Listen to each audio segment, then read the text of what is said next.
How are you? Congratulations on being the first female character to Thank you. I'm thrilled, and I know everyone else is thrilled. How does that feel? It feels like a privilege. It feels like a responsibility as well. It's something that I will make sure that I can exceed expectations. But it also means that we want to see the human side of Peggy, not just her at work, but who she is as a human being, the vulnerabilities that she has, the limitations of her character, how the personal cost of losing the love of her life and having to go out into the world and recreate this world for herself again. So that you'll see this multifaceted character that women relate to. I mean, from the Marvel perspective, we have a lot of strong female characters, and we're constantly asking Kevin and myself, when will a female heroine have her own show? And I think that's been answered now, so we're very proud of that. Are you going to tap into Operation Paperclip from the 40s and that history? I'm not quite sure yet, but that'll play a little part of it. We're still developing the whole series. We do have the pilot written, and it's still to be worked out. But there's a lot at our disposal. There's Paperclip. There is the Holland Commandos we can use. There's maybe going to other countries and on different missions. So that whole period is open to us, and it just needs developing now. This is going to be the first period Marvel TV show. Yes. So I think it's not a challenge because how do you figure out Marvel in the 40s? Well, the challenge is I would think more logistics than story, because there's good stories to tell, right? It's just how do then we execute that with the limitations of budget and time and everything else.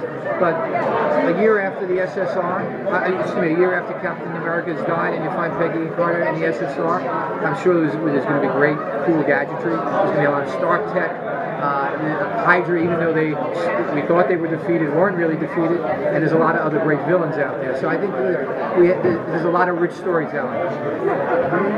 Have you already figured out how you're going to work it into both the movies and into the Agents of S.H.I.E.L.D.?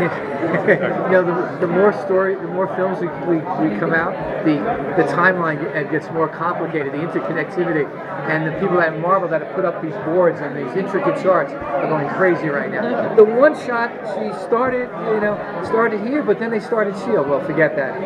That we have to elongate that period of time now, and I think we always go for let's tell the best story, and we find some cool ways to integrate it into the rest of the MCU.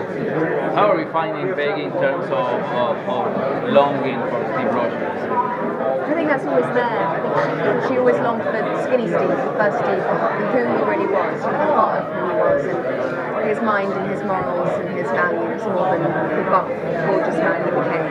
And I think because of that, she lost that a year ago. So we're a year into her grief, and she's very alone. And I would say they're kind of kindred spirits. They were each side of the coin, and that they understood each other. And in the way that he had struggles personally, Skinny Steve, she as a woman had struggles that she could relate to. So I think that's going to be playing, that kind of grief will be played throughout the series. I also think Peggy Carter fell for Steve Rogers when he was skinny, at that moment in the car during that conversation, and then seeing his bravery when he threw himself on a hand grenade. Those are the little moments that I think that really solidified their relationship. And then once he became this beautiful man, that just hurt.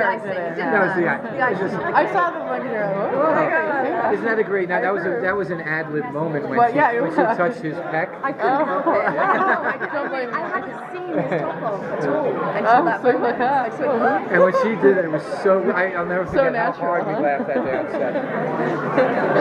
Yeah. Thank you, everybody. All right, thank you. Thank you. Good luck.